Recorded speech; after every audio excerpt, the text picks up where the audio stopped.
शेतकरी बंधूंनो नमस्कार. मी तुमचा मित्र भूषण चौधरी, संचालक कुलश्री बायोटेक, टिश्यू कल्चर केळी रोपांची प्रयोगशाळा, हिंगणे बुद्रुक, तालुका जामनेर, जिल्हा जळगाव. शेतकरी बंधूंनो, आज आपण हा जो व्हिडिओ बनवत आहोत हा आमच्या प्रयोगशाळेच्या प्रक्षेत्रावरून बनवत आहोत. सध्या नवती केळी बागेची लागवड सुरुवात होते. विशेषतः मे एंडिंग आणि जून सुरुवातीच्या लागवडी सुरू आहेत. तर लागवड करताना सर्वात आधी काय काय काळजी घेतली पाहिजे याविषयी सांगतो. सर्वप्रथम आपण ज्या वेळेला आपल्या प्रक्षेत्रावरती रोप येत आहे कुठल्याही टिश्यू कल्चर लॅबकडून, त्या रोपाला आपल्या शेतात एका झाडाखाली उतरवून घ्या.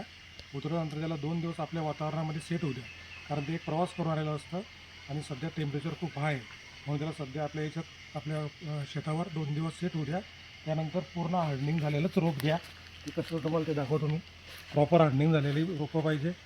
त्या रोपाचा गट्टू असा प्रॉपर एकदम आला पाहिजे, स्क्वेअरचा स्क्वेअर नाही गेला पाहिजे. हा गट्टू या प्रकारे लागवड झाली पाहिजे. आणि सध्या आपल्याला माहिती आहे की सध्या 25 मे ते 2 जून हा नवतोप्पाचा कालावधी चालू आहे. म्हणजे नवरात्री खूप तापणारा पिरियड आहे. म्हणून शक्यतोवर 25 मे ते 2 जूनपर्यंत लागवडी करूच नका. 2 जून नंतर लागवडीला सुरुवात करा. लागवड करताना लागवडी संध्याकाळीच करा. मोस्ट ऑफ प्रॉपर हार्डनिंग झाला रोप करा. आणि ज्याप्रमाणे ह्युमन बॉडीमध्ये जेव्हा तापमान खूप असतं तेव्हा शरीरातील एक्सेस पाणी जर बाहेर गेलं, समजा आपण दिवसाला 5 लिटर पाणी प्यायलो आणि आपल्या घामावाटे किंवा लघवीवाटे जर 7 लिटर पाणी बाहेर गेलं, तर शरीरात शिल्लक साठ्यापैकी 2 लिटर पाणी कमी होतं. म्हणजे शरीरातल्या, तर आपण डॉक्टरकडे गेलो, डॉक्टर सांगतो की शरीरात 2 लिटर पाणी कमी झालं. तर त्यावेळेस डॉक्टर आपल्याला ORS किंवा एनर्जल नावाचं एक लिक्विड देतो शरीरातली पाण्याची लेवल मेंटेन होण्यासाठी. सेम प्लांटमध्ये पण तीच कंडिशन आहे. झाडाच्या पानातून म्हणजे पाण्याचं बाष्पीभवन होतं.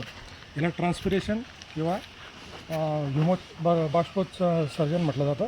हे ट्रान्सपिरेशन रेट जर जास्त असला आणि झाडाचा जमिनीतून पाणी घेण्याचा स्पीड जर कमी असला तर झाडाच्या शरीरातल्या पाण्याची लेवलसुद्धा कमी होते. त्यामुळे सुद्धा या रोपांना सेटिंगला किंवा प्रॉब्लेम येतो किंवा रोप मरायचा चान्सेस खूप वाढलेले असतात. म्हणून सर्व ज्या वेळेला आपल्याकडे प्रक्षेत्रावरती या प्रकारे केळीची रोपं येतील त्यावेळेस त्या रोपांवरती उतरल्या 19 तरी पंप 70 घ्या आणि एनर्जल किंवा ORS याचा एक पाऊच एका पंपाला टाकून त्याच्यावरती एक डार्ट स्प्रे घ्या. एक स्प्रे कम ड्रेंचिंग घ्या आणि त्यानंतरच लागवडीला सुरुवात करा. लागवड झाल्यानंतर शक्यतोवर मोकळं पाणी द्या. ज्या ठिकाणी मोकळ्या पाण्याची व्यवस्था नसेल त्यांनी त्यानंतर 1 लिटर पाणी त्याला ड्रेंचिंगद्वारे द्यायचं आहे. 4-5 दिवस वाट पहा. सेटिंग झाली तर एक्सलंट आहे. जर सेटिंगमध्ये अजून काही थोडा प्रॉब्लेम असेल त्यावेळेला परत त्याला 19 मायक्रोन्यूट्रिएंट आणि ORS किंवा एनर्जल याची एक फवारणी द्या. शक्यतोवर लागवड मी पुन्हा सांगतो आहे 2 जून नंतरच करा.